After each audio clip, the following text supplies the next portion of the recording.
दुमका उपचुनाव के चुनाव प्रचार प्रसार के अंतिम दिन के इस प्रेस वार्ता में उपस्थित आप सभी हमारे पत्रकार मित्रों, मैं आपका आभार प्रकट करते हुए अपनी ओर से स्वागत करता हूं कि आपने इस उपचुनाव में और इस कोरोना संक्रमण में भी आप लोगों ने अपने चौथे स्तंभ का कर्तव्यों का निर्वहन काफ़ी मुस्तैदी से किया। इसके लिए मैं तहे दिल से आपका शुक्रिया अदा करता हूं। और आज के इस चुनावी जंग की आखिरी प्रचार प्रसार में आपके साथ थोड़ी देर वार्ता के लिए हम लोग एकत्रित हुए हैं।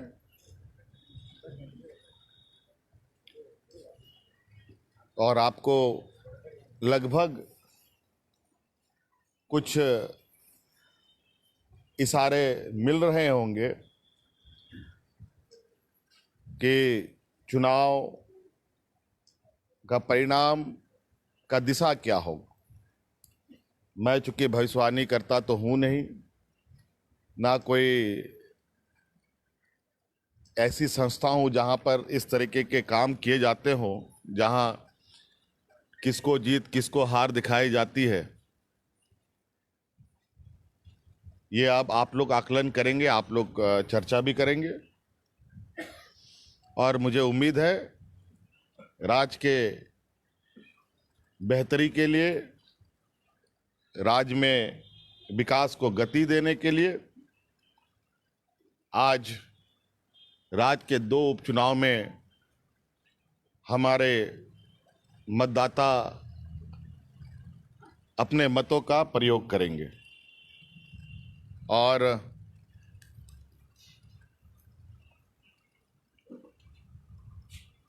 आप लोगों के माध्यम से मैं ये अपील भी करना चाहूँगा मतदाताओं से, कोरोना संक्रमण है,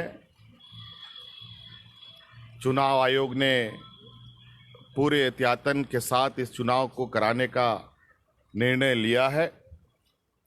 आप सब लोग लोकतंत्र के इस पर्व में, इस कोरोना संक्रमण में अपने लोकतांत्रिक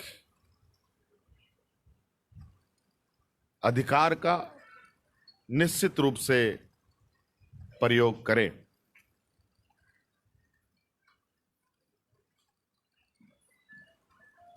हमने अपने कर्तव्यों का निर्वहन कर दिया इस चुनाव का। अब हमारा काम इस राज्य को इस संक्रमण से बाहर निकालते हुए जीवन सामान्य करते हुए इस राज्य के 3.25 करोड़ लोगों के लिए मार्ग प्रशस्त करने का कार्य में हमें अभी आगे लगना है।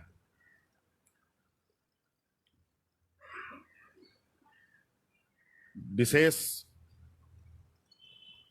आज के इस वार्ता में मैं आप सभी पत्रकार मित्रों से चाहूँगा कि हमने अपनी बातें तो जनता के समक्ष रखी दी। आपके कुछ मन में सवाल हों तो आप लोग पूछ सकते हैं। क्या सीन नजर आ रहा है? मैंने इसका जवाब पहले दे दिया आपको। सर ये बताया जाए, ये जो FIR हुआ है क्यों किया गया? एजेंशन के आधार पर वो ऐसा होने वाला है, उस पर FIR। देखिए, भारतीय जनता पार्टी को अब लोकतंत्र में विश्वास नहीं रहा। अब ये लोग जिस तरीके से अन्य राज्यों में और देश में राजनीति का नया आयाम खड़ा करने का प्रयास कर रहे हैं, जहां ये हॉर्स ट्रेडिंग को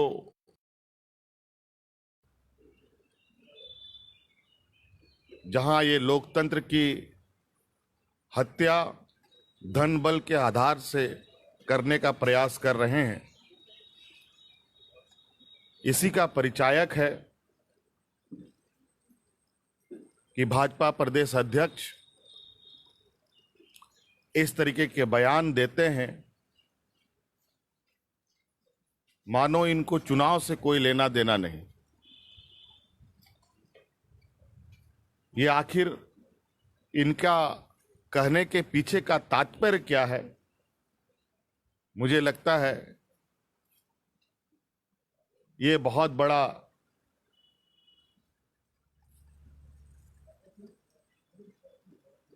राज्य के लिए, देश के लिए भाजपा की तरफ से इस तरीके का प्रयास आने वाला भारतीय राजनीति में और देश के लोकतंत्र में बहुत बड़ा घातक बनेगा।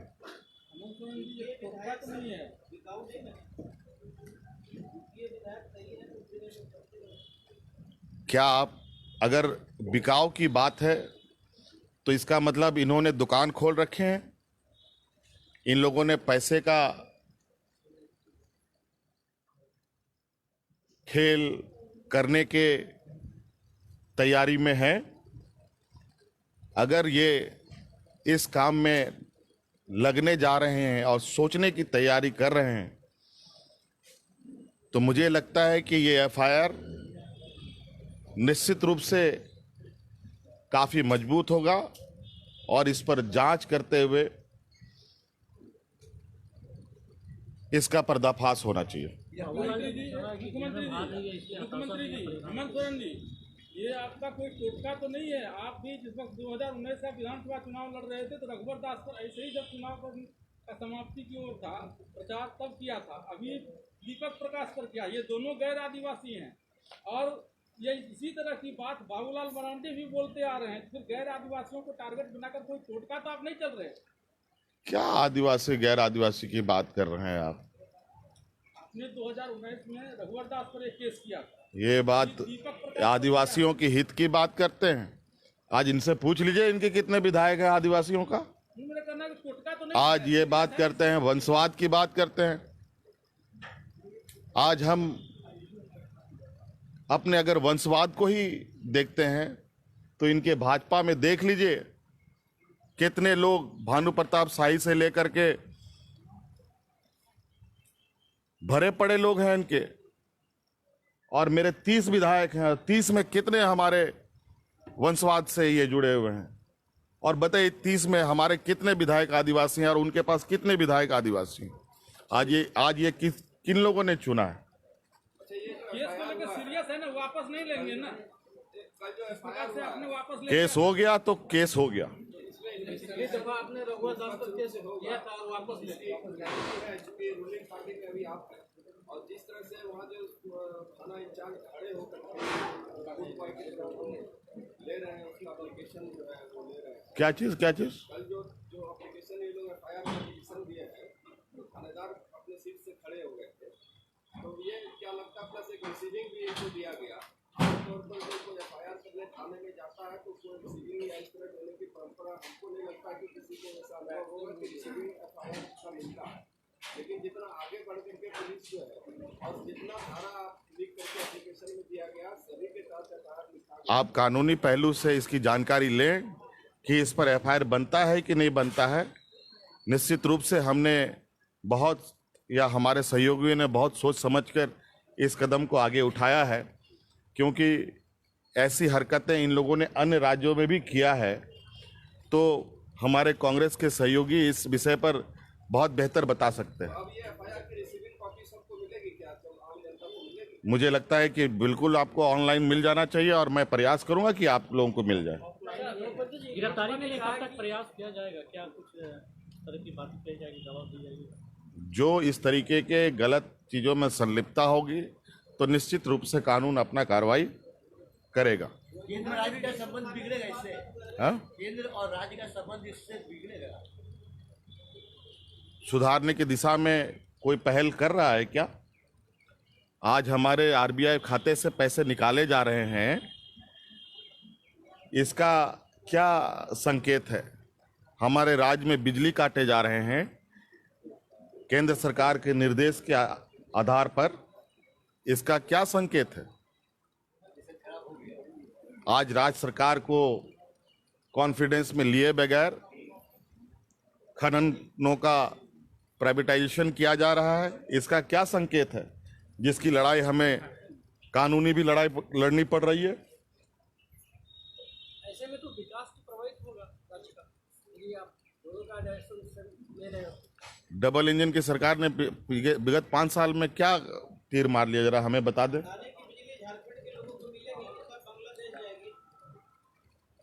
पूर्व की सरकार ने तो जो मसौदा बना के दिया है वो मेरे ख्याल से आप सबको उपलब्ध है। उनके अनुसार तो देश को नहीं मिलना चाहिए, लेकिन हम फिर भी उस मसौदा को फिर से निरीक्षण करेंगे, उसका आकलन करेंगे।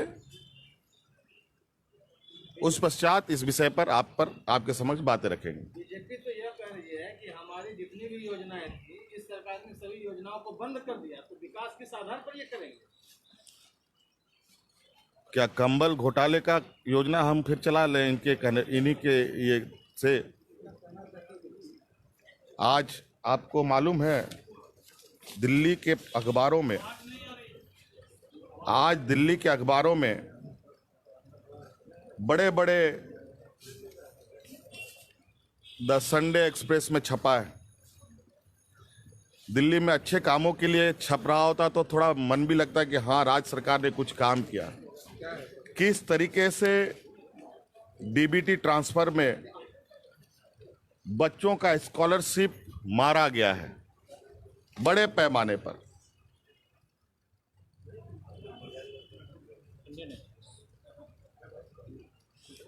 और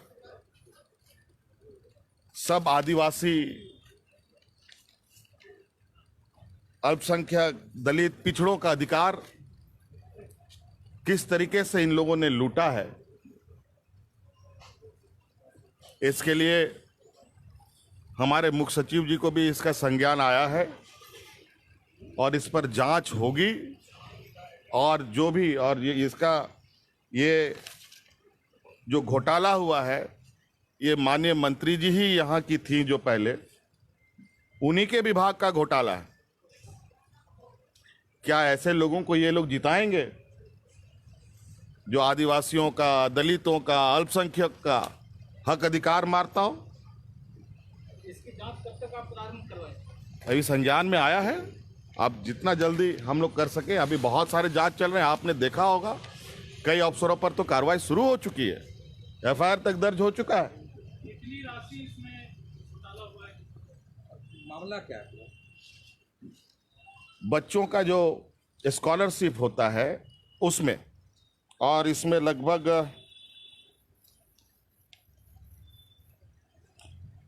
बहुत लंबा चौड़ा है।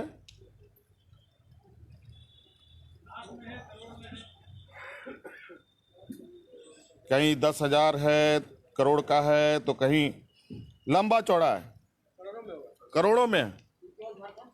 सिर्फ झारखंड का है। दिल्ली में इसका मतलब नहीं है कि पूरे भारत का है। ये झारखंड का नाम रोशन कर रहे हैं ये लोग, पूर्व की सरकार।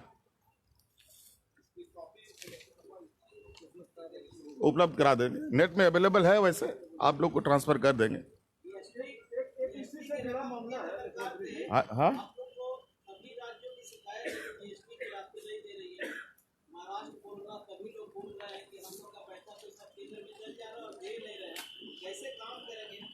आप देख ही रहे हैं देश के वित्त मंत्री जी क्या बोलती हैं, act on God, act of God, भगवान भरोसे अब हम पैसा नहीं देंगे।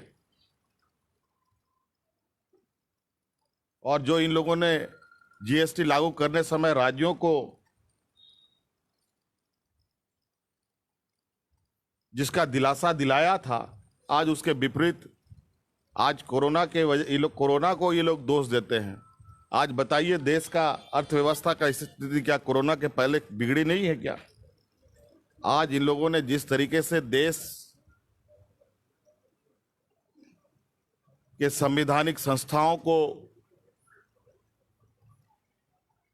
अपने राजनीतिक हितों में उपयोग किया है, नतीजा आज देश का अर्थव्यवस्था, बड़ा आश्चर्य होगा आपको, मैं बार बार बोलता हूं, छोटे मझोले इंडस्ट्री खुल नहीं रहे हैं, अनऑर्गेनाइज सेक्टर लगभग ठप सा है, और आज जीडीपी नीचे और शेयर मार्केट ऊपर जा रहा है। ये कमाल है कि नहीं? ये भाजपा के ही लोग ये सब काम कर सकते हैं। जीडीपी नीचे और शेयर मार्केट ऊपर।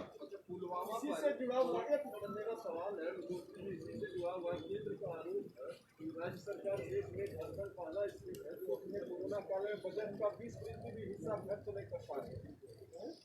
राशि रहते हुए, केंद्र का पैसा रहते हुए आप योजनाओं को नहीं उठा। भाई साहब, जब केंद्र की सरकार लॉकडाउन लगाती है या लगाई थी, तो उसने सोचा था कि किन राज्यों की क्या स्थिति होगी?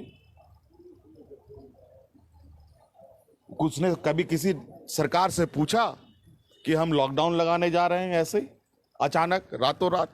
अब तो 8 बजे का जो समय होता है टीवी रात में, शाम में, उसमें कभी कभी देश के प्रधानमंत्री जी सामने आते हैं तो डर लगता है, पता नहीं कौन सा घोषणा हो जाए, कौन सा चीजें बंद हो जाए, नोटबंदी हो जाए कि लॉकडाउन हो जाए कि आपातकाल घोषणा हो जाए। कभी कभी पुलवामा पर मुख्यमंत्री जी कल ये बात सामने प्रधानमंत्री रखे हैं कि जिस तरह से कांग्रेस और ये लोग लीड कर रहे थे इसको कि पुलवामा को चीजों का क्रिएट किया हुआ है, और पाकिस्तान में ये एडमिशन आ गया है कि ये पाकिस्तान प्लांटे जो घटना था थी, तो अब इस पर आपका देखिए, हमारे देश के प्रधानमंत्री जी बोलते हैं तो इसका मतलब आप लोग ये ना समझे कि कोई भगवान बोल रहा है, ठीक है? नहीं, वही बात है, हमारे देश में यही हो रहा है। जब देश के मुद्दे नहीं मिलते हैं, ये तो विदेश घूमने चले जाते हैं, विदेशों से मुद्दे उठा के लाते हैं, और छोड़िए ये पाकिस्तान की बात करते हैं, अरे स्पेन का और दूसरे देशों का भी ये उठा के अपने राज्य में मर देते हैं कि वहां हिंदू मुस्लिम हो रहा है तो यहां हिंदू मुस्लिम क्यों नहीं हो रहा है। सिर्फ पाकिस्तान की बात नहीं है, इनके कई ऐसे देश हैं जहां की ये उदाहरण देते हैं। ऐसी बात नहीं है, ये लोग अफवाहों के बादशाह हैं और अफवाहों के माध्यम से देश को चलाना चाहते हैं, और अफवाहों के माध्यम से देश के लोकतंत्र को तोड़ने का प्रयास करते हैं। तो ये था ना, अफवाह तो ये था कि बीजेपी को इसके लिए या केंद्र सरकार को दोष दिया जा रहा था कि पुलवामा इन लोग का प्लॉट किया हुआ है। देखिए, आज के दिन में भारतीय राजनीति को इन लोगों ने वर्ल्ड वाइड राजनीतिकरण करने का नए नए तरीके बनाए हैं। अगर ट्रंप को जिताना है तो भारतीयों को लुभाने के लिए प्रधानमंत्री को जाना है। अगर और इसी तरीके के कई देश में अगर किसी को सहयोग चाहिए तो उस प्रधानमंत्री को अपने देश में बुला लेना है। ये एक नई परिपाटी चल पड़ी है।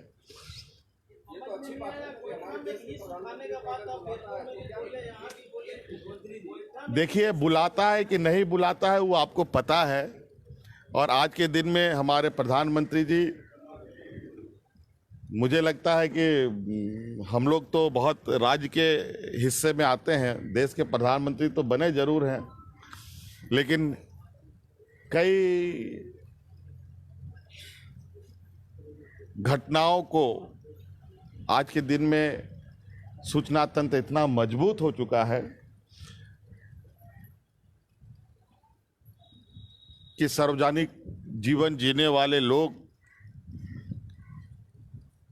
की चोरियां पकड़ी जाती हैं, और किस तरीके से लोगों को दिग्भ्रमित करना है वो भी कभी कभी पकड़ी जाती है। मुख्यमंत्री जी एक सवाल ये बताइए, ये पूरे चुनाव में अच्छा, इतना सवाल आ गया है, इसका हेडलाइन क्या बनेगा जरा बताओ। पूरे चुनाव में जो है पूरा मुद्दा गायब रहा, मसाजों का विस्थापन और मसाजों का डैम का जैसे। क्या बात बोलते हैं मुद्दा गायब रहा? कहाँ रहते हैं आप? हमने कहा मसाजों का पानी हम मसलिया लेके जाएंगे, आपने सुना था कि नहीं? क्या बात करते हैं भाई साहब? मुख्यमंत्री जी चुनाव पे एक सवाल है, मुख्यमंत्री जी ये जो चुनाव आज अंतिम दौर में प्रचार का, आप बाबूलाल मरांडी को विपक्ष के नेता नहीं मानते, लेकिन सभी सभा में सबसे ज्यादा आपके निशाने पे बाबूलाल मरांडी, क्या वजह था कि बाबूलाल को इतना टारगेट था?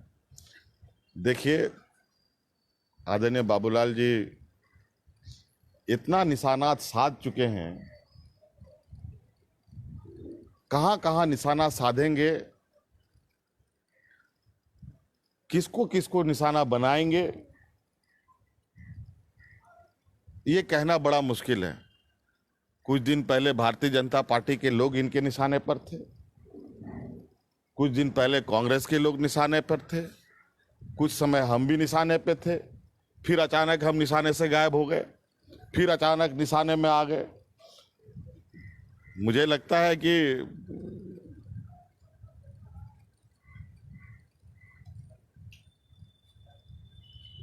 इस तरीके के प्रैक्टिसेस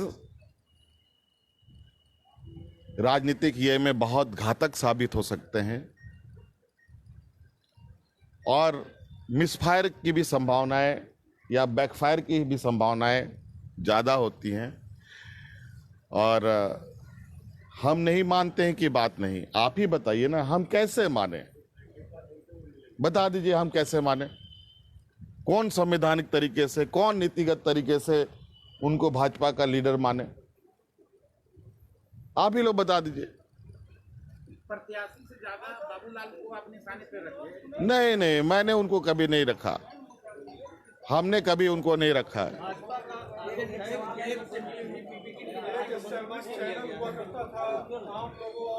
राज्य सरकार ने आउटसोर्सिंग व्यवस्था को लागू करके झारखंड के नौकरियों को एक तरह से बचने का, इस पर राज्य सरकार देखिए क्या नहीं आउटसोर्सिंग, बंद होगी या रहेगी? कंपनियों का मर्जिंग, कंपनियों का निजीकरण, सरकारी संस्थाओं को बेचना, ये कहीं ना कहीं हमारे राज्य में और पूरे देश में संविधान द्वारा प्रदत्त अधिकार, आदिवासी, दलित, अल्पसंख्यक को प्राप्त अधिकार छीनने का एक बड़ा षड्यंत्र है। आज बैंकें मर्ज हो गई, जहां 100 बैंक थे अब वो 1 बैंक हो गया, 2 बैंक हो गया। अब एम्प्लॉयमेंट भी घटेगी, रोजगार भी जाएगी। ये लोग पार्लियामेंट में बोलते कुछ हैं और बाहर करते कुछ हैं। पीयूष गोयल साहब का आप लोगों ने पार्लियामेंट का भाषण बहुत स्पष्ट रूप में सुना है कि रेलवे ना कभी बिकेगा ना कभी निजीकरण होगा। अब रेलवे स्टेशन भी बिक रहा है, ट्रेनें भी बाजार में उपलब्ध है खरीद बिकने के लिए, आप भी लीजिए और चला लीजिए भाड़ा में। कौन लेगा? आज किसान नीतियों को लाकर किसानों को भविष्य में जो स्थिति होना है आप आकलन नहीं कर सकते हैं। गरीब पिछड़े राज्यों के जो किसान हैं उस मार से दोबारा उभर नहीं पाएंगे। को समाप्त किया जाएगा या वही पुरानी? और जहां कॉन्ट्रैक्ट की विषय है उस विषय पर भी सरकार नीति बनाएगी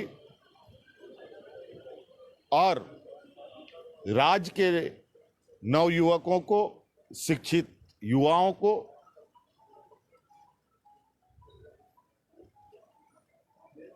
कंपनी के अंदर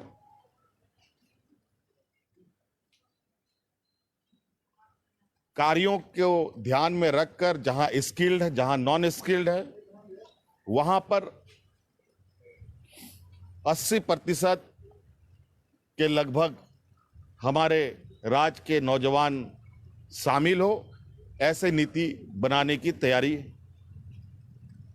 सरकार करेगी और जल्द से जल्द उसको राज्य में लागू करेगी। एक सवाल मेरा था।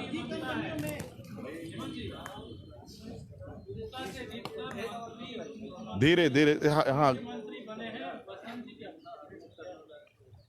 बसंत जी पहले विधायक तो बन जाए, उसके बाद की बात है।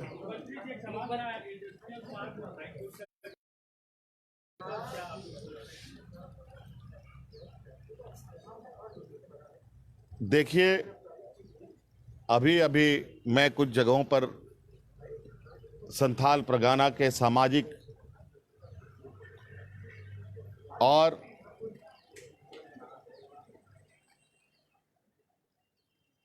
हमारे जो रेवेन्यू से जुड़े व्यवस्था में ग्रामीण क्षेत्रों की जो भूमिका है, उनसे हमारी चर्चा हो रही थी और उनसे हमने इस बात का भी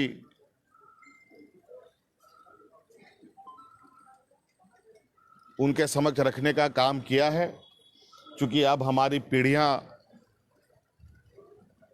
आने वाली पीढ़ी लगातार शिक्षा एक सीमित संसाधन के माध्यम से ग्रहण कर रहे हैं। आने वाला समय में उनको रोजगार मिलेगा, रोजगार की आवश्यकता होगी, तो कहीं ना कहीं रोजगार सृजन हेतु हमें राज्य में व्यावसायिक व्यवस्था को आगे बढ़ाना होगा। उद्योग लगाने होंगे, कारखाने लगाने होंगे और वो कहीं ना कहीं ये जमीन में ही लगने हैं। इस विषय पर हमारे जो ग्राम सभाओं का जो एक महत्वपूर्ण भूमिका होता है, उस विषय पर आप सब लोग अपनी चर्चा को, अपने बैठक में चर्चा का एक विषय बनाएं और सरकार को आप सुझाव दें कि इस राज्य में, चूंकि इस Santhal Pargana tendency act, CNT, छोटा नागपुर कस्कारी अधिनियम इस राज्य में है और उद्योगों के लिए हमें जगह जगह पर बड़े भूखंडों की आवश्यकता होगी और उस भूखंड में उद्योग लगाए जाएंगे और इसके लिए हम राज्य के पारंपरिक व्यवस्थाओं के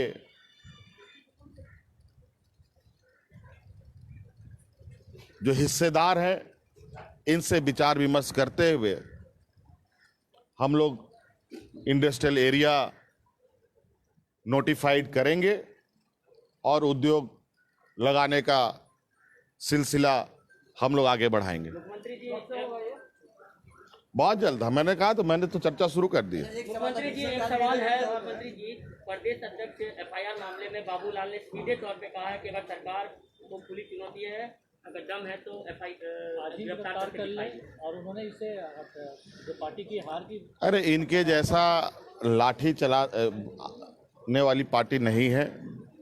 हमारा दिल बहुत बड़ा है। आपने देखा होगा कि हमने रघुवर दास जी पर FIR भी किया था। जब सरकार बनी तो हमने वो FIR वापस ले लिया और वजह कि हम इन छोटी छोटी चीज़ों पर नहीं पड़ते, लेकिन जब ये कुछ ऐसे दिशा की ओर आगे बढ़ने का प्रयास करेंगे जहां सरकार को परेशान करने वाली बात होगी, तो निश्चित रूप से उस पर कार्रवाई होगा। उस कार्रवाई को कोई नहीं रोक सकता कानून अपना काम करेगा। बाबूलाल ने कहा है कि ये जो है मैं अपने हार को देखते हुए हटाता मैं इस तरह का वो तो पता चलेगा कि हार किसकी होगी, जीत किसकी होगी। वो तो आने दीजिए परिणाम। और जो ये बात कहते हैं, ये बात कहीं उल्टा ना पड़ जाए। ये समय पर कुछ चीजों को रखना चाहिए, छोड़ना चाहिए। सर निशिकांत दुबे ने आरोप लगाया सर, निशिकांत दुबे ने आप पर आरोप लगाया 2013 वाला, उसका जवाब अब तक नहीं मिला है पार्टी को। देखिए, निशिकांत जी का जवाब हमारे बाकी लोग दे देते हैं। निशिकांत जी जो चीज़ अपने आप को समझ रहे हैं, मैं उनको वो समझता नहीं। और मैं उनके विषय में और उनके बयानों पर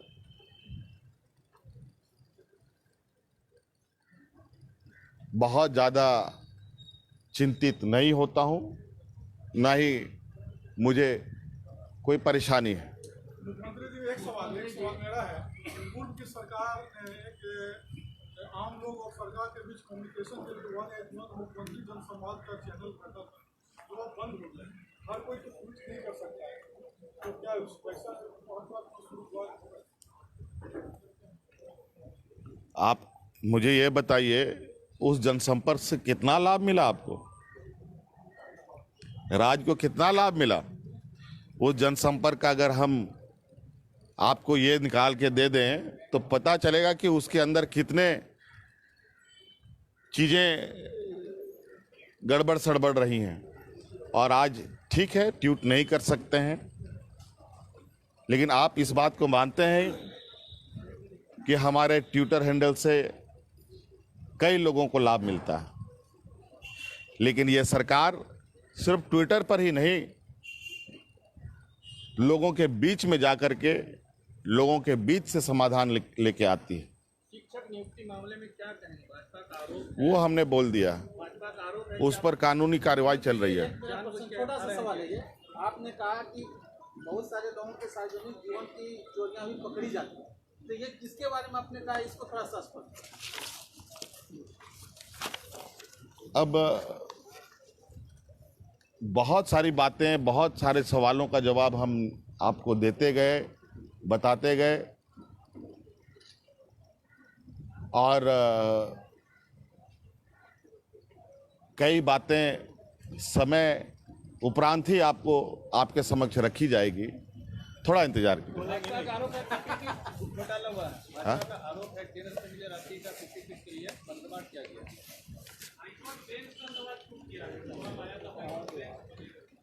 उस पर मैं उस विषय पर चर्चा पर हूं। कुछ ठोस चीजें आएंगी, आपको आपके समक्ष रखा जाएगा। अभी थोड़ी सी उसमें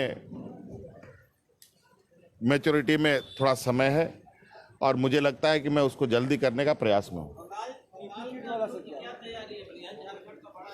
अभी तो इसका रिजल्ट आने दो भाई।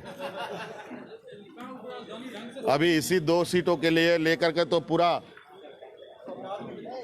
मतलब भाजपा के लगता है कि इनको जान निकल रहा हो। मुख्यमंत्री जी, दुमका उपराजधानी अभी ढंग से सजी नहीं और आप कई अन्य उपराजधानी बनाने की बात कर रहे हैं।